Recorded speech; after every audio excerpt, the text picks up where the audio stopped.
The plane lurched like a drunk stumbling off a bar stool, and I swear my heart stopped as the oxygen masks dropped from the ceiling, dangling like nooses in the flickering cabin lights. "We're all gonna die up here," the guy next to me muttered, not to anyone in particular, but his voice cracked like thunder outside the window, pulling me out of my own private hell. I turned to him, those sharp blue eyes locking onto mine, and in that split second, as the engine screamed against the storm, he leaned in closer, his breath warm against my cheek, whispering, "But if we do, at least I'll go knowing I finally said it. I've been in love with you for years, Christian." My name on his lips hit harder than the turbulence. Hunter. Of all the faces from my past, it had to be his, crammed into 18B on this red-eye from LAX to JFK. The kind of flight where secrets fester like unclaimed baggage. I'd boarded in a haze, fleeing the wreckage of my life in California. Another failed engagement. This one to a woman whose family thought I was just going through a phase. But we all knew the truth. At 28, I was done pretending, done with the Sunday barbecues and the side glances from guys at the gym who never followed through. I just wanted New York. A fresh start in a city that didn't give a damn about your backstory. But Hunter? He was my backstory, scrawled in faded Sharpie across the margins of every journal I'd burned. We'd grown up in the same dusty suburb of Phoenix, back when Arizona felt like the edge of the world. Endless summers chasing jackrabbits through the saguaros, stealing sips of our dad's cheap beer from the cooler during Little League games. Hunter was the golden boy, quarterback in high school, with that effortless grin that made teachers forget his skipped classes, and that sun-bleached hair that always smelled like chlorine from the community pool. I was the quiet one, the kid with the dog-eared sci-fi novels and the sketchpad full of half-drawn faces, wondering why my chest tightened every time he slung an arm around my shoulders after a win. "You're my best wingman, Chris," he'd say, oblivious, while I swallowed the ache and nodded like it was enough. It wasn't. By senior year, the rumors started. Whispers in the locker room about that faggy artist kid, hanging around the star athlete. Hunter shut them down with a punch to Tommy Ramirez's jaw, but the damage was done. I pulled away, buried myself in AP classes and early acceptance to UCLA, leaving him with a half-assed note in his yearbook. "Don't let the desert swallow you whole. See," he wrote back, pages of it spilling about his own confusion, the pressure from his old man. A retired cop who quoted Reagan like scripture, and how he'd kill for one real talk with me. I never replied. Fear's a hell of a editor. Fast forward a decade. I'd built a life in LA, graphic design gigs for indie bands, a string of hookups that never stuck because they all tasted like regret. Hunter, I'd stalked him on social media from burner accounts, football scholarship to Arizona State, a knee injury that derailed pro dreams, then a job in sales out in Denver, always with a girl on his arm, always flashing that same grin. Until last year when the posts dried up. No explanation, just silence. Now here he was, 30,000 feet up, smelling like sandalwood cologne and stale pretzels, his knee brushing mine under the armrest like it was the most natural thing. The plane steadied for a beat, the captain's voice crackling over the intercom about minor weather disruptions. But Hunter didn't pull back. His hand hovered near mine, fingers twitching like he was debating a lifeline. "Christian," he said again, softer this time, the storm outside muffling the snores from row 17. "I saw your name on the manifest when I checked in at the gate. Thought it was a glitch. Then there you were, hauling that beat-up duffel like you were running from something." I laughed, bitter and sharp, the kind that hides tears. "Aren't we all? What's your excuse, Hunter? Last I checked, you were Mr. Straight Arrow Denver, closing deals and popping the question to whatever sorority girl caught your eye." His face crumpled, that quarterback jaw tightening. He glanced at the window, where lightning forked across the black sky, turning the clouds to jagged silver. "Yeah, well, life's got a way of tackling you when you least expect it." He paused, unbuckling his seatbelt with a click that echoed in the dimness. "Remember that summer after graduation? The road trip to the Grand Canyon? We ditched the girls. Just you and me in your shitty Civic, blasting Springsteen till the tape deck puked. How could I forget?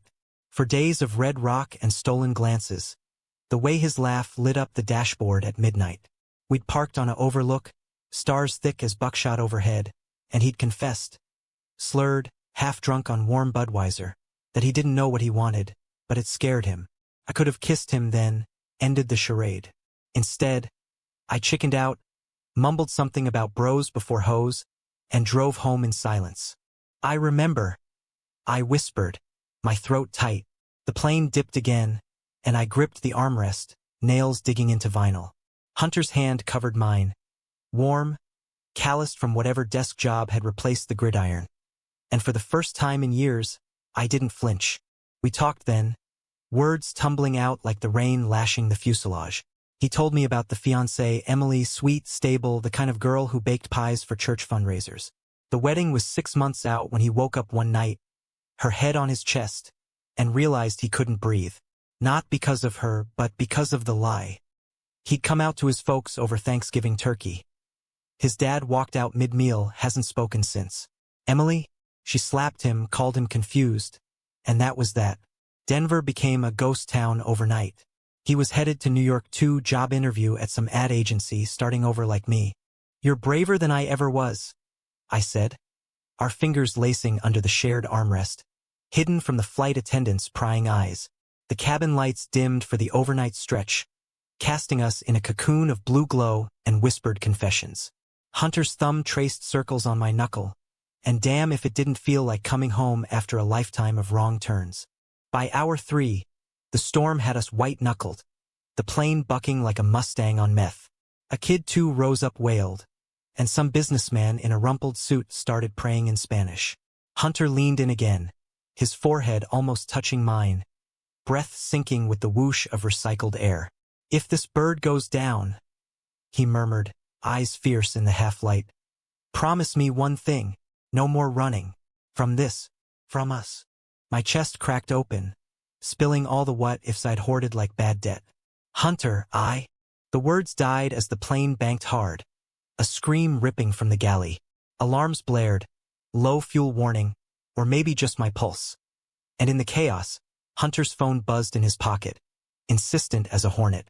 He fished it out, screen lighting his face like a confession booth, and froze. The name flashing, Dad. He answered on speaker by accident, the old man's voice booming gravelly and raw. Boy, you think you can just up and vanish? Emily called, said you left her high and dry 'cause of some unnatural bullshit. Get your ass back to Denver. We don't air our dirty laundry in New York.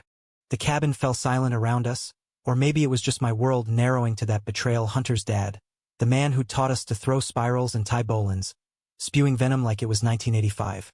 Hunter's face drained of color, his grip on my hand going slack. Dad, save it. You're a disgrace. Always were, trailing after that pansy Christian like a lost pup. Knew it then, know it now. The line went dead, but the echo lingered, toxic as jet fuel. I yanked my hand away, the rejection burning hotter than the shame I'd carried since Phoenix. You told him? About me? Hunter's eyes welled, storm-tossed blue. Last week. Thought, maybe it'd bridge the gap. He asked why I was throwing it all away, and your name slipped out. Chris, I never meant. Betrayal's a funny beast. It doesn't roar. It whispers, unraveling you thread by thread. Here I was, midair over the Midwest, finally cracking open to the one guy who'd haunted my dreams, only for his ghost to drag me back under. The plane shuddered again, and I bolted for the lavatory, slamming the door on his pleas, retching into the sink as the mirror reflected a stranger. Hollow cheeks, eyes red-rimmed from more than altitude. Minutes blurred. Turbulence easing. The captain announcing clear skies ahead. But inside, the storm raged. When I emerged, Hunter was waiting, slumped in his seat like a felled oak, a crumpled napkin in his fist. I fucked up, he said, voice wrecked. Not just with him. With you. All those years, I let fear call the plays. But seeing you today, it's like the universe finally threw us a Hail Mary. I slid back into 18A, the armrest of Berlin Wall between us. Your dad's right about one thing. I was always trailing, chasing shadows. He shook his head, fierce. No. You were the light, Christian. The one thing real in all that noise. And if you'll let me, I'll spend whatever's left proving it. The descent into JFK was buttersmooth, Manhattan's grid twinkling like a promise below. Customs spat us out into the pre-dawn chill, yellow cabs honking like impatient lovers. We stood there, duffels at our feet, the weight of unspoken futures pressing down. Breakfast? Hunter asked, tentative, holding out his hand. Not for a shake, but something braver. I took it palm to palm, the city swallowing our shadows.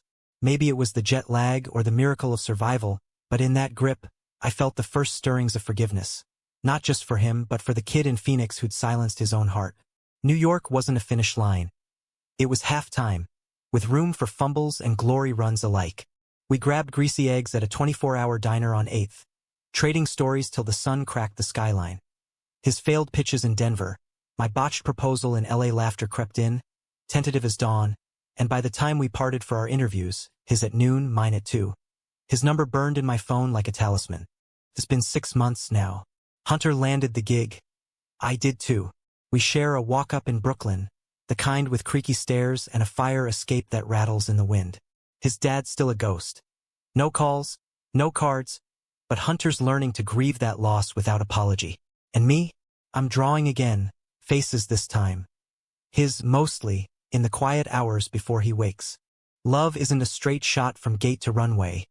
It's the detours, the storms that test the wings. Ours was forged mid-air, over a country that chews up secrets and spits out survivors. And on the nights when doubt circles like contrails, Hunter leans in closer, whispers my name and reminds me. We made it through the dark. Together.